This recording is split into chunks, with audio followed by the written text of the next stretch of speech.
Welcome back to another YouTube episode.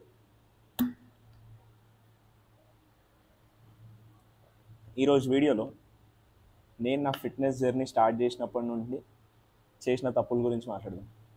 అంటే as a beginner నేను ఏమేమి తప్పులు చేసిన ఈ ఆల్మోస్ట్ 4.5 years జర్నీలో. ఫస్ట్ మిస్టేక్ గురించి మాట్లాడుకుంటే ఎక్సర్సైజ్కి ఎక్కువ ఇంపార్టెన్స్ ఇవ్వడం, డైట్కి అసలు ఇంపార్టెన్స్ ఇవ్వకపోవడం. అంటే వర్కౌట్ క్రేజీ లెవెల్లో చేస్తుంది బట్ డైట్కి జీరో ఇంపార్టెన్స్ ఇస్తుంది. అది ఫస్ట్ మేజర్ తప్పు. మనం వర్కౌట్ ఎంత ఇంటెన్స్ చేస్తామో డైట్ కూడా అంతే గట్టి తినాలి. అప్పుడే మజిల్ రెస్పాండ్ అవుతుంది, బాడీ పెరుగుతుంది అండ్ మనం కొట్టే ప్రతి ఒక్క వర్కౌట్కి ఒక అర్థం ఉంటుంది. ఇది ఫస్ట్ మిస్టేక్. ఆల్మోస్ట్ నేను స్టార్ట్ చేసిన 2.5 yearsలో నేను ఎప్పుడు డైట్కి ప్రిఫరెన్స్ ఇవ్వాలి. అంటే అసలు ఎన్ని క్యాలరీస్ తినాలా, ఎంత ఎక్కువ తినాలా, ఎంత ఎక్కువ తింటే బాడీ పెరుగుతుంది అని. అండ్ ఇంకొక తప్పు విషయంకి వస్తే బేసిక్ ఒక ప్రాపర్ వర్కౌట్ ప్లాన్ ఫాలో చేయకపోవడం. ప్రతి వీక్ కొత్త కొత్త ప్లాన్లు ట్రై చేయడం, లేదంటే ఒక ప్లాన్ని ఫాలో అయినప్పుడు దాన్ని కన్సిస్టెంట్గా కొన్ని వీక్స్ కోసం చేయకపోవడం, ఊరికే చేంజ్ చేస్తూ ఉండడం.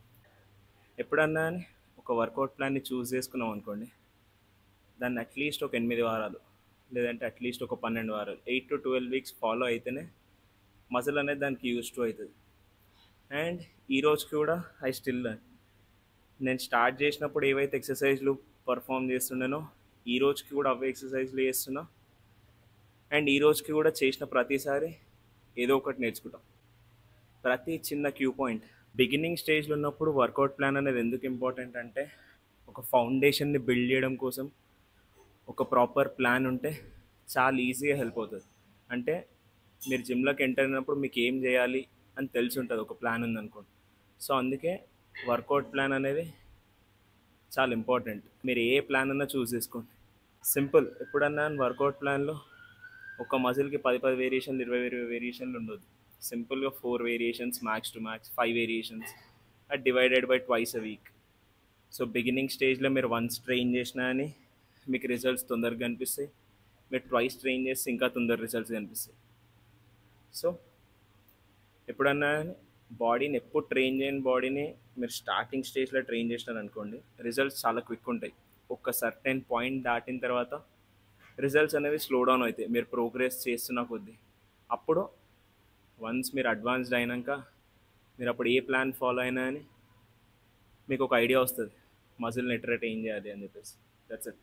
అట్లెట్ ఎన్ని ఎక్కువ వేరియేషన్స్ చేస్తే అంత ఎక్కువ మజిల్ బిల్డ్ అవుతుంది అని అనుకుంటాం. అప్పుడు initial years of training, first 1 year 2 years of ట్రైనింగ్లో 10 వేరియేషన్లు 15 వేరియేషన్లు ట్రైన్ చేస్తుండే ఒక్కొక్క సెషన్లో.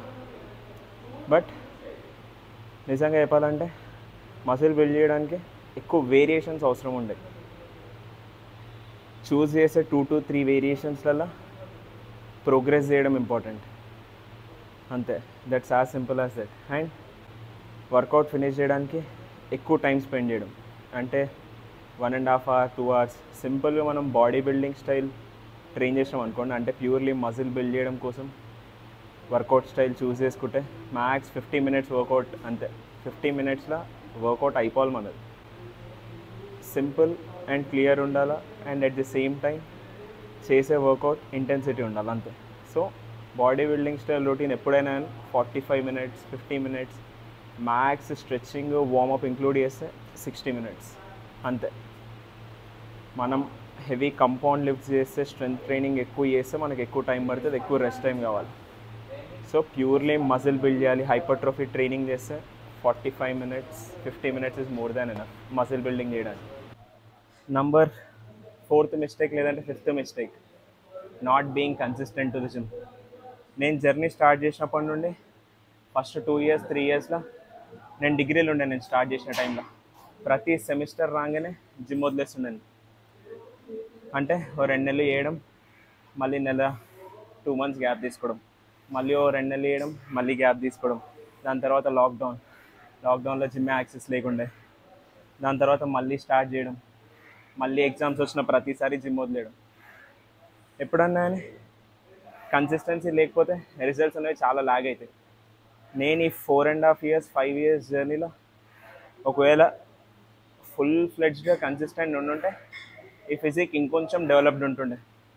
నేను కరెక్ట్గా లెక్క పెడితే లాస్ట్ 1.5 year నుండి ఫుల్ కన్సిస్టెంట్గా ఉన్నా. అంటే నేను ఎన్ని రోజులు బ్రేక్ తీసుకున్న జిమ్ నుండి అంటే నా ఫింగర్స్ పైన కౌంట్ చేయొచ్చు. సో కన్సిస్టెన్సీ చాలా ఇంపార్టెంట్. ఏమున్నా ఏది లేకపోయినా అని అట్లీస్ట్ జిమ్కి వీక్లీ 4 times 5 times వెళ్ళండి. సో కన్సిస్టెన్సీ చాలా పెద్ద రోల్ ప్లే చేస్తుంది. అండ్ అది నా మెయిన్ మిస్టేక్ ఉండే, నా ఫిజిక్ ఇంకా అండర్ డెవలప్డ్ ఉండడానికి.